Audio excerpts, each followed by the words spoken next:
All right, so you guys heard about the burner, the Czar, and the burner. Can't keep them in stock right now.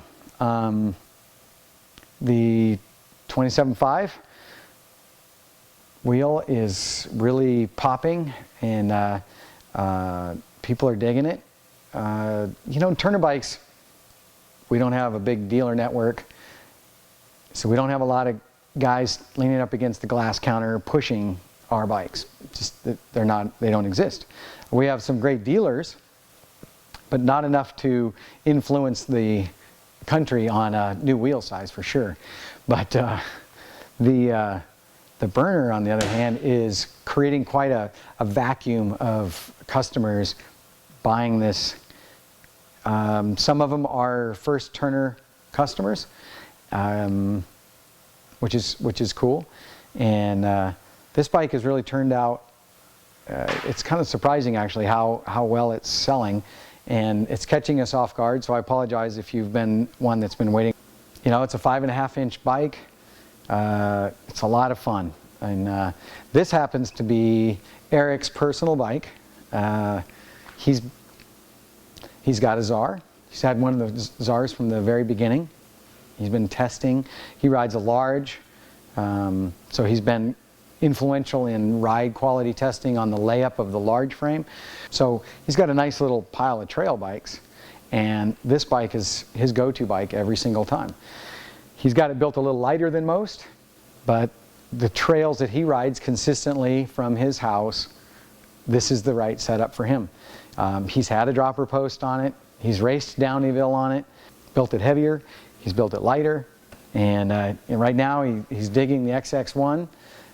It's light, it has enough gears, you know, tight trails, little jump lines and stuff like that. Everything just dialed in for him.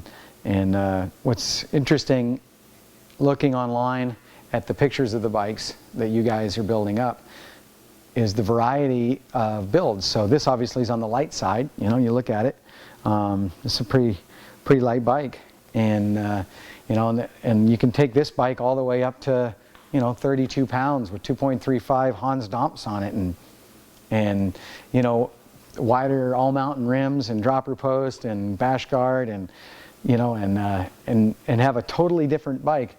Anyway, the burner doing well. 27.5 is here to stay. Some in the industry are predicting the general death of 26.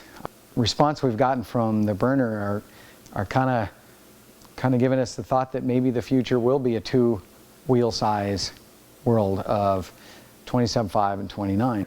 All burners and all aluminum bikes from Turner Bikes will be made at Zen. We're I guess a little over a year now since SAPA told us that they were going to cease production. It's been definitely well over a year of aluminum bikes. But they were very kind, and they continue to produce bikes for us well after they notified us. We had a very long relationship with SAPA. Before SAPA bought the factories in the plants in Portland, Oregon, they were owned by a company called Anodizing Inc. And we'd been with them for a decade. We built a lot of different models there, had a lot of friends that worked and still work at SAPA. But what's happened is that the many companies, bicycle companies that used to have SAPA build their bikes had left, and you know, started producing their alloy bikes in Taiwan. So there was no longer any, you know, financial incentive for SAPA management to keep that floor space available for bicycle manufacturing. So Zen Bike Fab, also in Portland, Oregon, is building all the current alloy Turner bikes.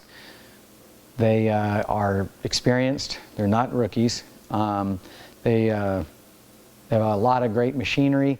Some of the people from SAPA went over to Zen, from the fabricators up to one of the engineers there.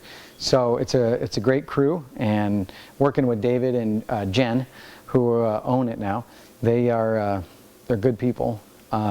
It's good to keep working in, I do like aluminum. I do like supporting U.S. manufacturing. I do believe it has an impact. And we'll continue to expand our offerings with those guys as the amount of money for tooling allows. So, because there's definitely holes in our line that we want to fill, and we'll continue to do that.